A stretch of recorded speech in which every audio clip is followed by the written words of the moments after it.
Dans l'éclat des projecteurs, une voix rauque s'élève, un mélange d'espoir, de nostalgie et de douleur brute. Claude Barzotti, avec des chansons comme Le Rital et Madame, a fait vibrer des millions de cœurs, transformant ses blessures en hymnes universels. Sa musique, un pont entre la Belgique et l'Italie, a capturé l'âme des exilés, des amoureux, des âmes perdues. Mais derrière ce timbre vibrant se cachait une tempête, une lutte acharnée contre l'alcool, une maladie implacable et une vie amoureuse chaotique. Comment une étoile si brillante a-t-elle pu sombrer si bas? Quels secrets ont façonné l'homme derrière la musique?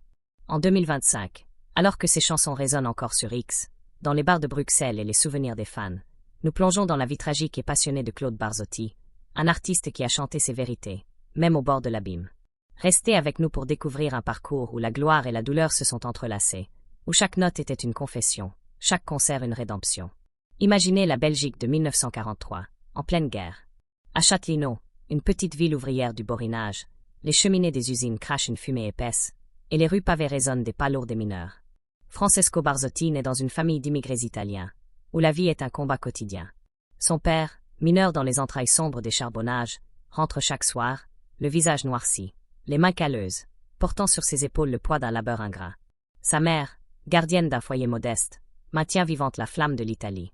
Les chansons napolitaines qui s'échappent d'un vieux gramophone, les récits des collines ensoleillées des Apennins, les odeurs de sauce tomate mijotant sur le feu. Francesco grandit entre deux mondes. Les étés, il court dans un village italien, où les marchés débordent de tomates mûres et où les anciens chantent sous un ciel étoilé. Mais à l'école belge, il est le rital, un mot jeté comme une insulte, un rappel cruel de son statut d'étranger.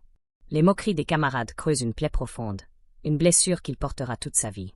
J'étais différent, confiera-t-il des années plus tard. Mais j'ai appris à faire de cette différence une force. Enfant, Francesco trouve refuge dans la musique. À 12 ans, il gratte sa première guitare, imitant les mélodies qu'il entend à la radio. Les bals du samedi soir deviennent son terrain de jeu.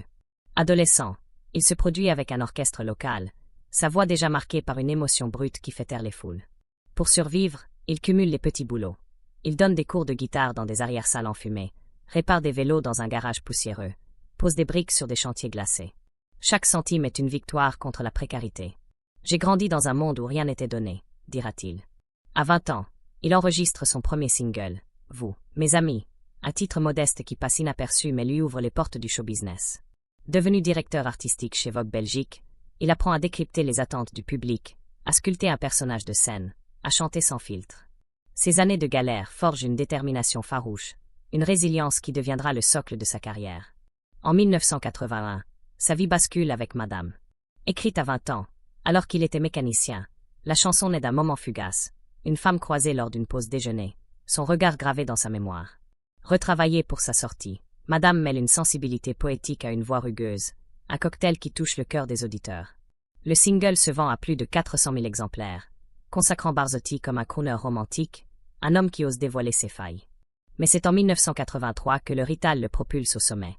Les premières notes, lourdes de chagrin, racontent l'enfance d'un immigré, les insultes, la honte, la solitude. Je suis Rital et je le reste, chante-t-il, transformant un mot blessant en un cri de fierté. La chanson, numéro 1 en France, devient un hymne pour une génération d'immigrés italiens, portugais, algériens qui retrouvent leur histoire dans ses paroles. Des lettres affluent par centaines, des travailleurs qui pleurent en l'écoutant, des enfants d'exilés qui trouvent du courage dans ses mots. Le Rital a guéri des blessures, dira-t-il. Elle m'a donné un but. Les années 80 sont une apogée. En 1983, Je ne t'écrirai plus décroche un disque d'or, suivi de titres comme Prends bien soin d'elle et Beau, Je serai jamais beau. Ces ballades, teintées de mélancolie, capturent l'âme d'un public fidèle. En 1985, il écrit La pensionne Bianca pour Dalida, une collaboration qui révèle sa versatilité. Les scènes s'enchaînent, l'Olympia à Paris, où les lustres scintillent et les foules hurlent, le Zénith de Lille, où l'énergie est électrique, des salles bondées au Québec, où ses chansons deviennent des hymnes. Mais les années 90 marquent un tournant. Les goûts musicaux évoluent, et ses albums, bien que fidèles à son style, se vendent moins. En 1990, Aime-moi ravive son éclat, mais la décennie est plus discrète. Il reste actif, juré dans Star ce soir en 1998, un concours télévisé belge où il encourage de jeunes talents. Dans les années 2000, la nostalgie des tournages tendres et têtes de bois lui redonne un souffle. En 2009, à l'Olympia, il émeut des milliers de fans, sa voix vieillit mais toujours vibrante. En 2015, Le temps qui passe et, en 2019, un homme conclut une discographie marquée par une constance émouvante, un ADN doigt amer où l'amour se mêle à la douleur. Pourtant, derrière la scène, Barzotti lutte. L'alcool devient une ombre dans les années 80. Ce qui commence par un verre de whisky pour calmer le trac avant les concerts se transforme en addiction. À son apogée, il consomme jusqu'à 10 bouteilles par jour, un chiffre terrifiant. Les conséquences sont dévastatrices, hallucinations, perte de mémoire, tremblements violents. À 43 ans, une thrombose manque de le tuer. À 50 ans, un pacemaker soutient son cœur affaibli. Des opérations aux reins et à l'estomac suivent, aggravées par une pancréatite chronique. L'alcool a tout ruiné, confiera-t-il en 2017. Il m'a rendu bête. Il tente des cures de désintoxication, aussi entre sobriété et rechute. Dans un moment de franchise brutale, il déclare « Je suis triste tout le temps. Je passe ma vie à pleurer. » Sa douleur, qu'il transforme en chanson, le consume en privé. « Je n'avais jamais bu avant 33 ans, avouera-t-il. Puis un coup de blues, et j'ai chuté. » Sa vie amoureuse est un chaos tout aussi intense. Jamais marié, Barzotti revendique une liberté compulsive. Marie-Pierre, la mère de ses filles, Vanessa, 1974, et Sarah, 1990, est sa relation la plus stable. Il lui dédie ma femme, mais ses infidélités brisent leur couple. J'ai aimé 3000 femmes, se vantera-t-il, évoquant des nuits débridées en tournée, parfois avec plusieurs partenaires. Il vit entre sa maison à Cour-Saint-Étienne, entouré de chiens et de chats, et un appartement de célibataire à Bruxelles. Je ne veux pas d'une femme qui me casse les pieds, dira-t-il, assumant son refus de la monogamie. Mais ce choix a un coût.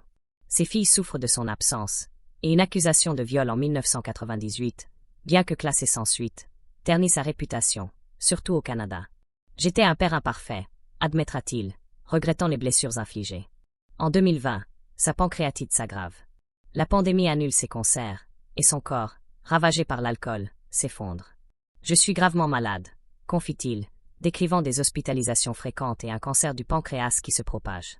En juin 2023, à 70 ans, il s'éteint chez lui, entouré de Vanessa et Sarah. « Mes filles sont ma plus belle histoire d'amour », dira-t-il. Son manager, Laurent Contat, pleure un « écorché vif » qui chantait avec sincérité. En 2025, les hommages affluent sur X, des fans partageant des souvenirs de Le Rital et Madame. Barzotti laisse un héritage, celui d'un homme qui a transformé l'exil, la douleur et l'amour en articles. Quelle chanson de Claude Barzotti vous touche le plus? Partagez en commentaire. Likez, partagez, abonnez-vous pour d'autres récits d'artistes inoubliables.